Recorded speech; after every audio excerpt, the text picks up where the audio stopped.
All right, good morning, everybody. First of all, happy birthday to Randy. Happy birthday to you. Yeah, all right. Thank you very much. All right, the singing has been next. Mayor try just for the record. Happy birthday. Thank you, Mayor. Come on. All right, fine. All right, so left off yesterday, I and Tess. Happy birthday to you.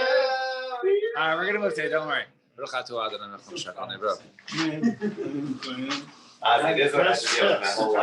wait for the hearing. All right. So we left off yesterday talking about the Givonim. So we're soon going to see that the Gemara, they're going to come from by Moshe Rabbeinu. So let's see what's going on here. So left off. So Amar Shlosh, and away we go. So Amar. So he said, Ayin Tess, Amar Aleph from 7 lines, 10 lines, something like that. It looks like 8 lines or so. Right. 8 lines on top. Shloisha Simanim Yesh B'umazu. So he noted, there were 3 Simanim. They were given to this nation, Harachmanim, Habaishanim, the Gomne Chasadim. Right? They show traits of being merciful, Baishanim, bashful, and doing chesed. Rahman and bring him sugim. Rahman right. So it says over there that he gave them rachmim Baishanim. It says over there, right, that they were bashful. They weren't, in people's faces. And Gomei Chasadim Nechsiv Lamana Shir Yitzaves Banav as Beisa V'Chule. In the end of the pasuk mentions to doing Chesed. So we see that these are traits. And Kol Sheyesh B'Shalosh Zimadim Halu Roili Davik B'Mazu. Whoever these character traits can basically be part of the nation, and however those are not, are not part of. And they were not. He was trying to appease them. All right, I know you guys want revenge, you want death, but maybe. Have some rachmanis, and they didn't listen. Right? So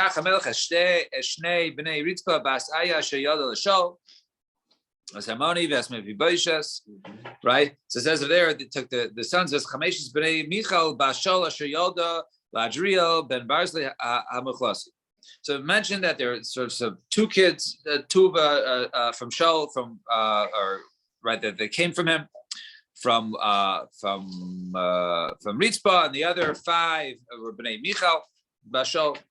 So David feel they had to capitulate and give them the 7 people. David feel they had to do that. So why? Because they weren't appeased. So I'm saying, why it says it's to forget you? Right. So let's see. So Maishnahani.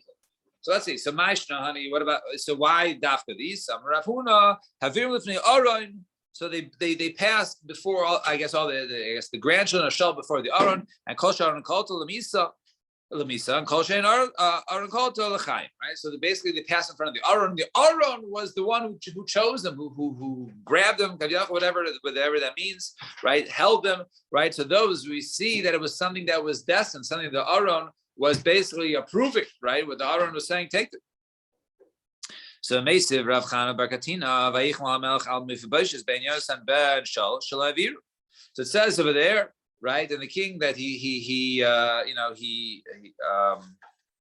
took a pity upon Mephibosheth not to hand him over to the Givonim. Chimasu Panim Yesh B'Davar. So I understand he showed favoritism, so they were selected, but he favored them. How did he not give him up?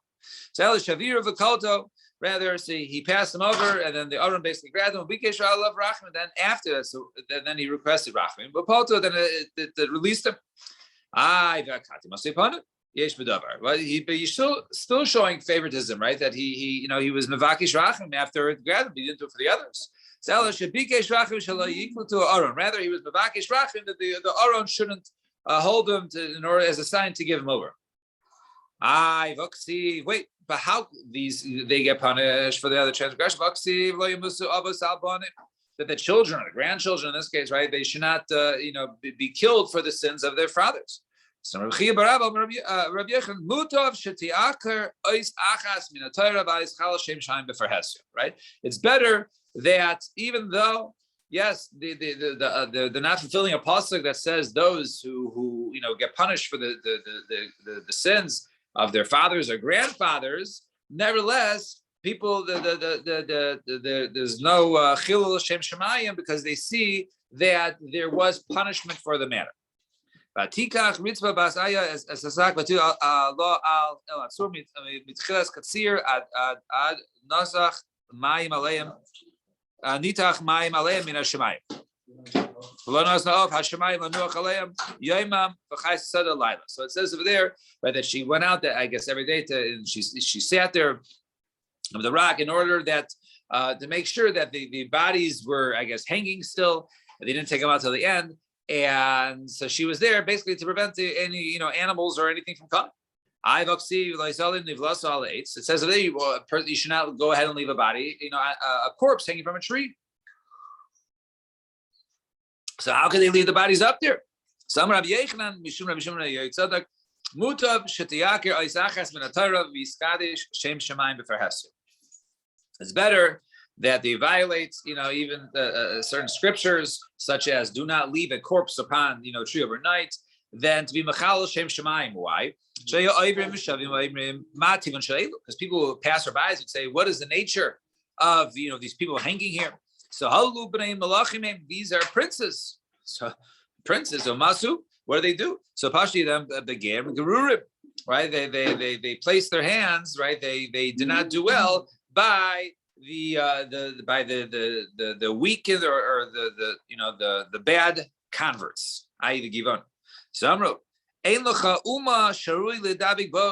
right? There is no nation other like this nation. Right? They're even willing to punish princes, right? Certainly, right? They'll punish the common folk for doing bad by gay.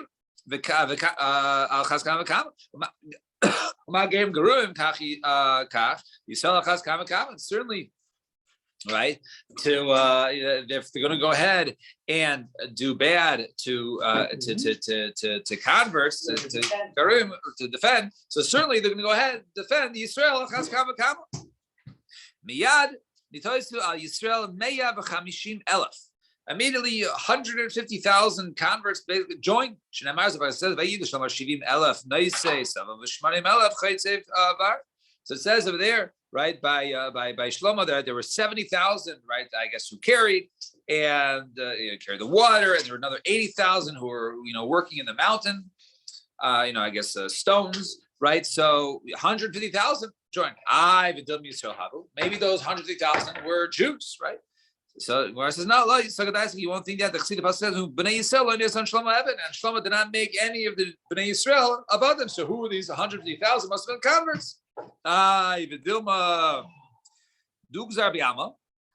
Maybe they're just workers. It says a couple of psukim earlier, he counted all the people, right? And it says over there are 150,000 of Gerim amongst them, and on there it says, right,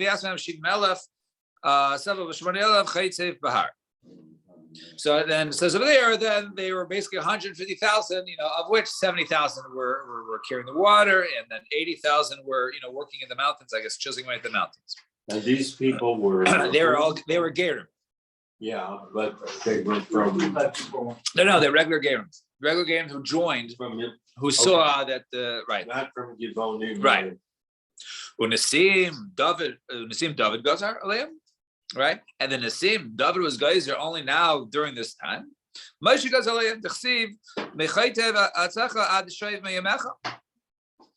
pasuk says over there, right? In addition to Bnei Yisrael, there were those people, right? Who they basically they would be slaves, and those people who chop the wood and they carry the water. So Moshe Gazar David, the Gemara answers, no, Moshe was geyser that generation.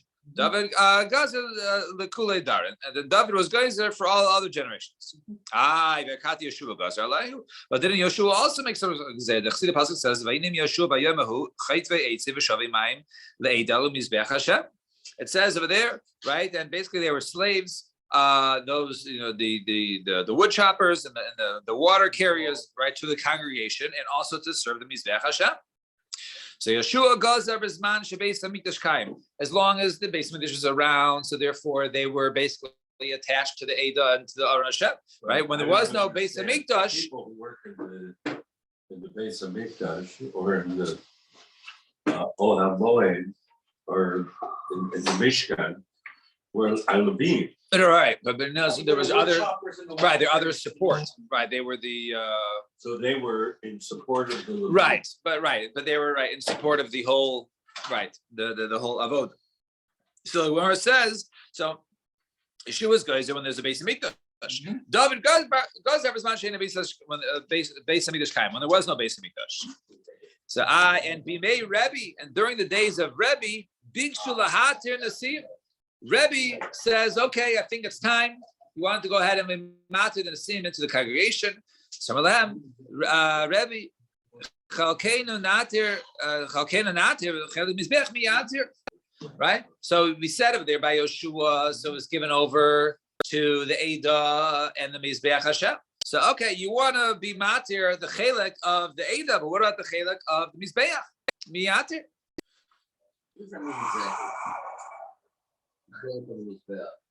Because like they were like co-owned, right? I guess they were co-owned. I guess right. So I mean, I was also trying to sort of understand it, right? So. It's like I guess they were servants to the fact that the Eidah and the Mizbeach approve. So even though the Eidah, the congregation, approves. They worked in the era Kohanim. That's what they're working in the Mishkan there, right? Right, but they were still sort of under the guise of the Mizbeach. However, when it says actually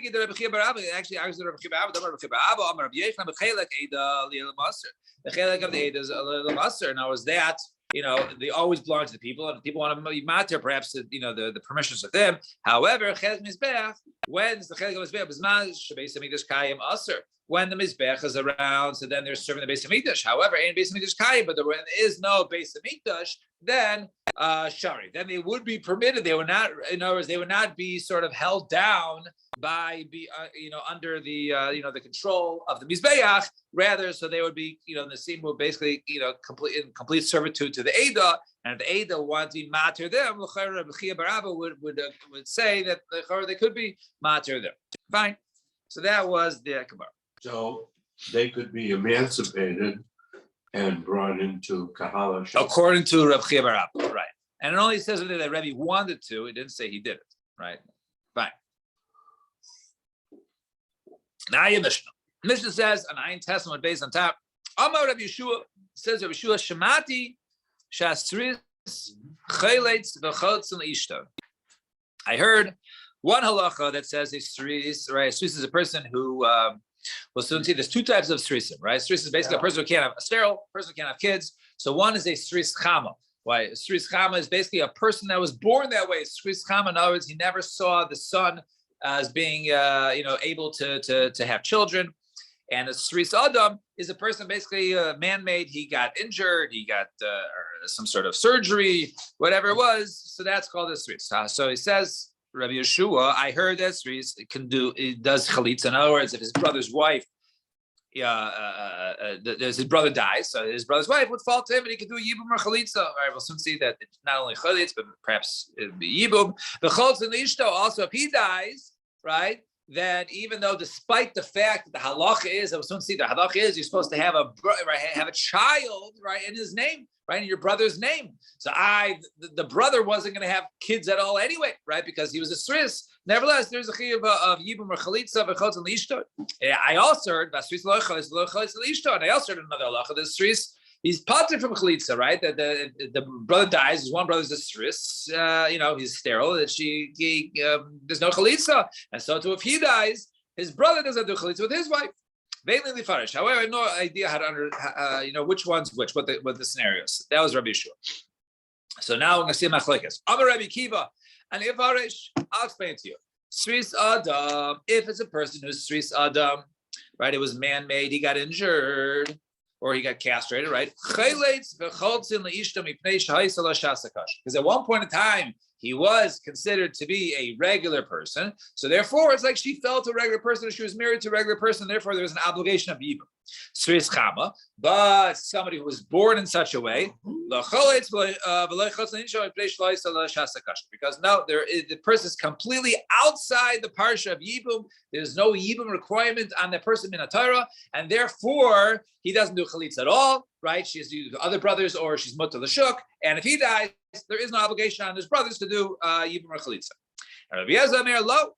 Kiela Sris Chama opposite Sris Chama Cholitz Lishto Mipnei Sheyesh Lo Refuah.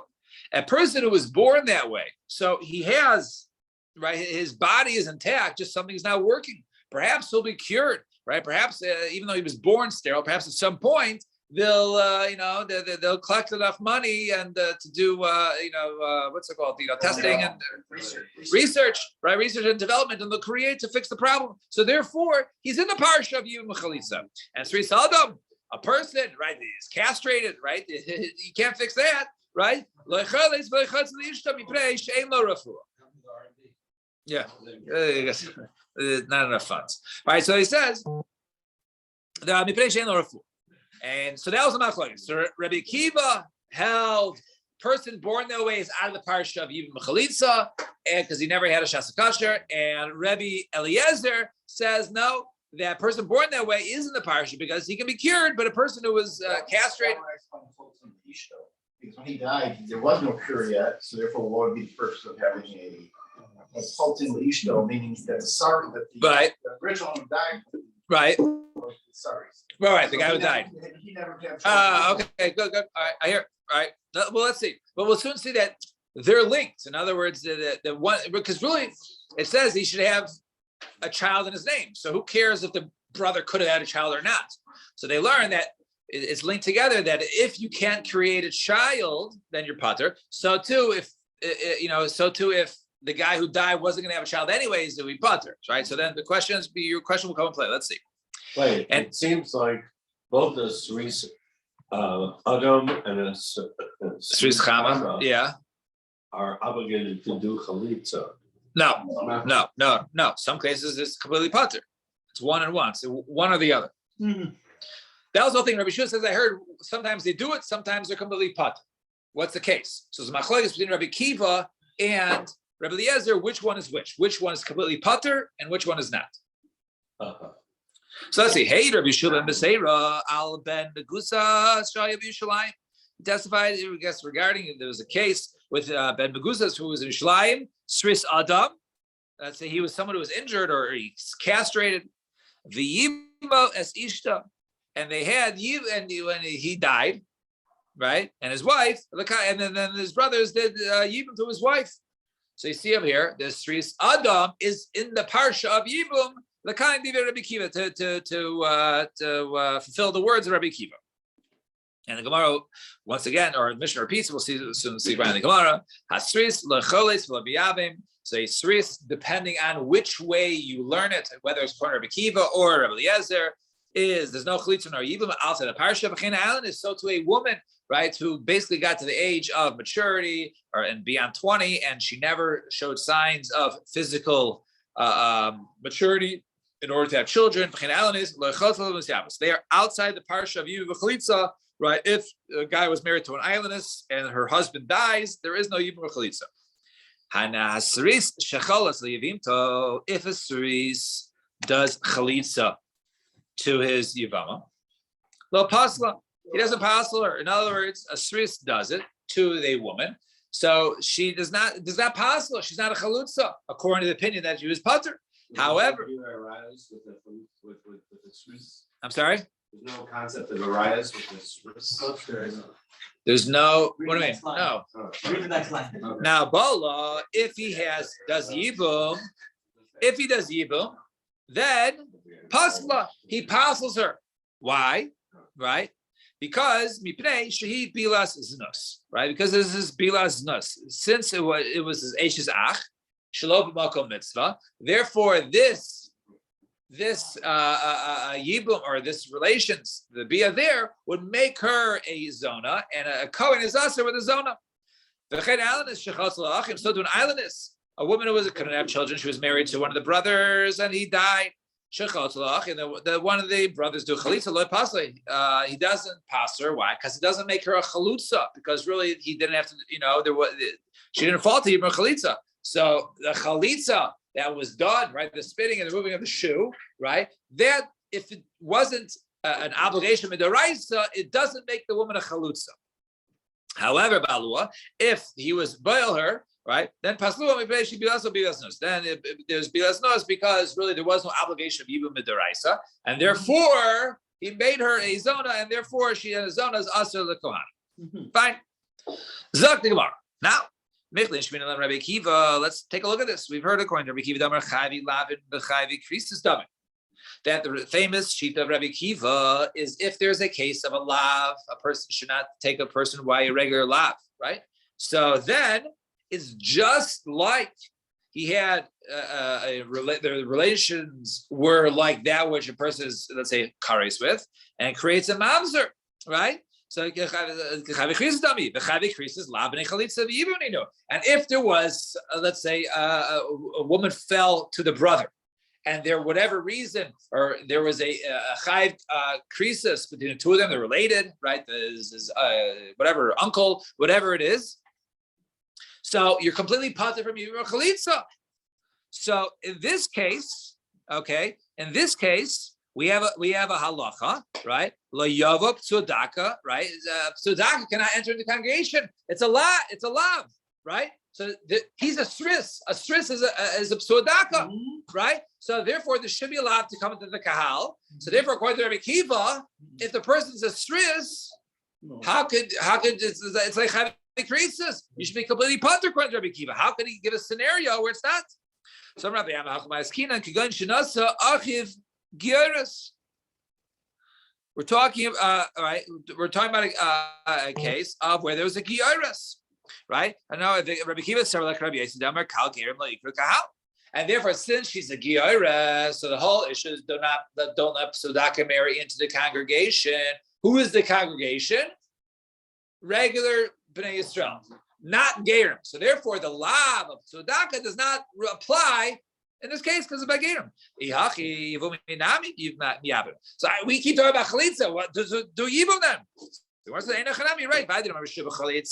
Since Rabbi Shua says talking about chalitza, Amar Ihu nami chalitz, and he also says chalitz. And Dikanami can also make it infer from there. The Tani says that they're hey Rabbi Shua B'Seira al Ben Megusa Shai B'Yushalayim. So he testified about regarding Ben Megusa in Yerushalayim. So his Adam that he was a stris, v'yima is ishta, and then yibum to his wife. The kind of Rabbi Kiva, the Philippine Rabbi Kiva. So Shmami, no, indeed, learn from here, there wasn't just chalitza that's mutter with the stris. If you hold the stris is mutter, it's even mutter to do yibum in this case. And in this case, there was no, there is no lav, and therefore you can go ahead and do yibum. So Meisiv Rabba, so Rabba has a question. If you have a case of sudaka, right, person who is injured, right, crushed or severed, right, because saris or a person who's a stris is sterile, a stris adam, v'hazaken, or a very old person who can't have children anymore. Ol cholzin miyab. You can do chalitza or yibu. Ketzad. What do you mean? I thought they're not fit. So Ketzad Mesu, if they die, if they die, let's say the person was a stris, right? We're talking about a stris in this case, right? So and they had a Mesu v'lehem nashim, and he was married to somebody v'lehem ach, and he has brothers. V'amdu achim yasu, and if anyone of his brothers do mimer, they just do kedush derabana b'shasayim, or v'nasu get, or they give her a get, or shecholtzu, or they do chalitza, ma she'asu asu, right? Whatever they did, it works, just like a normal case. V'imbalu, and if they do bia, kanu, he actually acquires her. A stris can acquire her. Or the other scenario, if one of his brothers died and he was a sterile one, and his brother was not sterile, died. V'amdu, and then he goes up the sterile one. V'hein v'yasu mimer. We shall say him there's mimer with the one of his brother's wives, or v'nasu get, or he gives her a get, or choltzu, or just chalitza masha asu. Whatever he does works. V'imbalu, and if he does go ahead and has bia with her, right? He acquires her through bia. He being the stris kanu. The usher lekaiman. However, he can't stay with her. Mishum shenemar, as the pasuk says, lo yavav tzedakah b'choshivka b'kal Hashem. you should not have tzedakah, right? So you see over here, Alma, the Kalaskina. We're talking about the Kal, since you have to go ahead and divorce her because he's Krishivka or whatever, tzedakah, right? And she's part of the Kahal. So you see, we're talking about a scenario where it's not a ger who's outside the parsha. There is no issue of tzedakah. There is an issue of tzedakah, and nevertheless, it still works. So it goes back to the question: why should it work at all? It's no different than a chayav krisis. A chayav krisis is your pater. So too, chayav lav and Rabbi Kiva should be completely pater. Salam v'rabba kagoyin shenafla lo u'basayif nitsa. All right, so a little bit what Alan discussed before. We're talking about a case where the brother died. The brother died, and she fell to yibum to the regular brother. And then after she fell to yibum, then he got injured, or then he became sterile. Then he was castrated, right? So such a case, since there was an obligation of yibum in the beginning when she fell, b'shing shas tefila, therefore, if he goes ahead, he does acquire. So I'm well, that's the case. Well, wait. We're going to bring a scenario where there's a case of where there was an obligation, then along came the lav, and the lav pushed off the obligation, even though the obligation was there first. She fell to yibum. There's a mitzvah on him. He became a stris. He got castrated. The mitzvah should fly away. It should go away. Where do you see that? Now, this is talking about a case of, let's say, there was two sisters, all right? They were married to brothers, and one of them was a ketana. So the marriage was only derabanan. It was not deraisa, and she could do miyun, right? She can, if her brother or her mother married her off, she could do miyun in such a case. Now, let's say when she's still a ketana, her older sister, who was 20, was married to the other brother, and he died. So now her sister falls to her husband.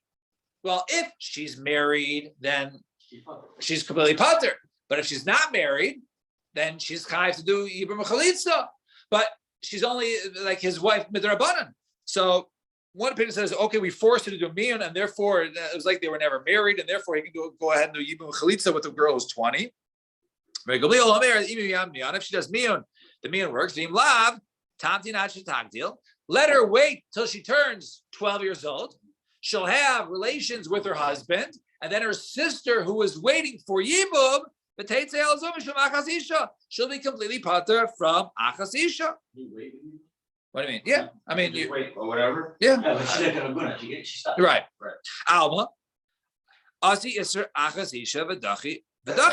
What do you see over there? That even though it was an obligation on the sister who was 20, was waiting for yibum, once her sister 3 years later turns 12 and has relations with her husband, only then does she completely pater. So what do you see over there? There was an obligation, and Isser came later on, and then it removes the obligation.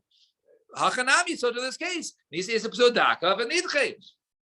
she fell to yibum, he got castrated. Once he becomes a stris, then she should become pater. So Rabbi Yosef, Haitana Hachtana debate Rabbi Kiva. This is the only opinion of there's a machlokes and the shita Rabbi Kiva. The Amar mechavi lav and the she'er havi mamzer. When do we say that chavi lav and Rabbi Kiva are really bad? I.e., that it was just like a kares. When the lav is from a relationship, you're somehow related through a lav, and therefore, if you marry her as since you be there's Isser lav from she'er of relationship, then it would be a mamzer. Mechavi lav and greater, but a regular lav, lo havi mamzer, would not make a mamzer. Therefore, in this case, it's a regular lav. It's lo yav tzodaka. So the lav of lo yav tzodaka, and if tzodaka marries a regular bas Yisrael, would not make the vlad of mamzer according to the shita in Rabbi Kiva. And Ikri Khan, we say over here lakim shay. It says over here to get married is in order to go ahead or to do yibum, in order to have the name of the deceased brother live on. And he can't make him live on. So why is there a mitzvah at all for yibum on this guy? If that's the case, you're basically going to remove the whole parsha of yibum. Why is that? Because just like we said that the brother who's doing the yibum has to be able to have a child, so too the person who died should have had to be able to have children. Now, what's the issue there? Why should not say about? Right, he did have children, but what? Right, a guy gets shot. So the moment before he dies, he's sterile. Right, he's sterile. The guy is, Nebuch. He's dying in the hospital. Right, he's dying in the hospital. So the last moment, right before he dies, he can't have kids. Right, so he's a stris. She putter. Where did he get shot? Doesn't matter. His heart is getting weak or whatever it is, and it stops pumping. And right. So Gemara says, okay, good point. The Rabbi Yezer, Peruk the Rabbi Pirfi. According to Rabbi Yezer, is this a good kasha on? Is this a kasha on Rabbi Yezer? According to Rabbi's teretz here, so Gemara says no. Hasam chashusa daskila be. Over there, it just means that it doesn't mean he was sterile. It doesn't mean he's a stris. It just means he's weakened. He's weakened. That's why he didn't have kids. And one last line. So, what does it mean? A person is a stris chama. What does that mean?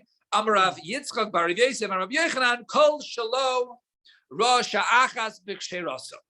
Whoever did not see a moment of where they were not sterile, in other words, even for one moment, that is called the Sris Chama. In other words, you have to be born that way, and therefore that would make a person a Sris Chama. And tomorrow, Hashem, we will pick up from here. Everyone have a lovely day.